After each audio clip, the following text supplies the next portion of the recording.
Light reaction part 2। Light reaction का मतलब है लाइट को कन्वर्ट करना किसमें, एटीपी में। एटीपी सिंथेसिस कैसे होता है इसको समझाया पीटर मिशेल ने बाय केमियोस्मोटिक हाइपोथेसिस। इनके हिसाब से केमियोस्मोसिस करने के लिए एक चाहिए membrane, proton pump, proton gradient और एटीपी सिंथेज नाम का एंजाइम। अब देखिए यहां पर ये थाइलाकॉइड लिया है, थाइलाकॉइड में अंदर की तरफ होता है लुमेन, बाहर होता है स्ट्रोमा, ये है इसका मेम्ब्रेन। यहां आपको PS2 मिल रहा है, ये PS1 मिल रहा है। यहां जब लाइट एब्जॉर्ब करते हैं तो पानी टूटता है और वो इलेक्ट्रॉन पानी से PS2, plastoquinone, cytochrome B6F, plastocyanin, photosystem 1, फेरोडॉक्सिन, NADP reductase and finally ये देख सकते हैं इलेक्ट्रॉन कहां पहुंच गया, NADP+ के पास। NADP+ को रिड्यूस कर देंगे हम लोग NADPH में।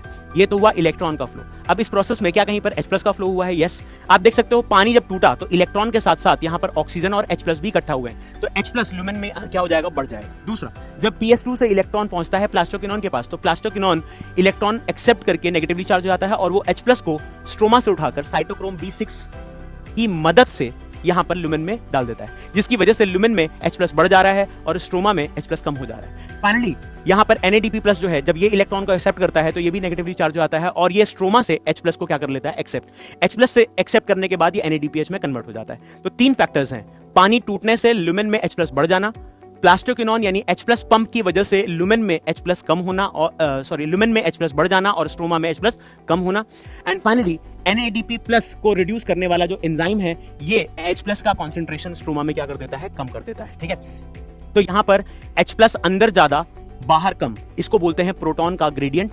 प्रोटॉन ग्रेडियंट होने की वजह से चार्ज में भी डिफरेंस आ जाता है। अंदर लुमेन में पॉजिटिव चार्ज क्या होते हैं, ज्यादा, और बाहर पॉजिटिव चार्ज क्या होते हैं, कम। इस इलेक्ट्रोकेमिकल ग्रेडियंट की वजह से हम H+ को मूव करा देते हैं बाहर की तरफ ताकि ये बैलेंस हो जाए, और H+ को मूवमेंट कराता है कौन, CF0 पार्टिकल, जो एम्बेडेड होता है, गड़ा हुआ होता है मेम्ब्रेन में, और जो CF1 पार्टिकल है जहां पर एक्टिव साइट है ATP फॉर्मेशन का, वो प्रोट्रूडेड होता है टुवर्ड्स स्ट्रोमा। तो यहां पर देखो आप ATP का फॉर्मेशन हो जाता है। यही सारी बातें यहां पर मैंने आपको एक्सप्लेन करी हैं अलग अलग फ्लो चार्ट्स की मदद से, डायग्राम्स की मदद से।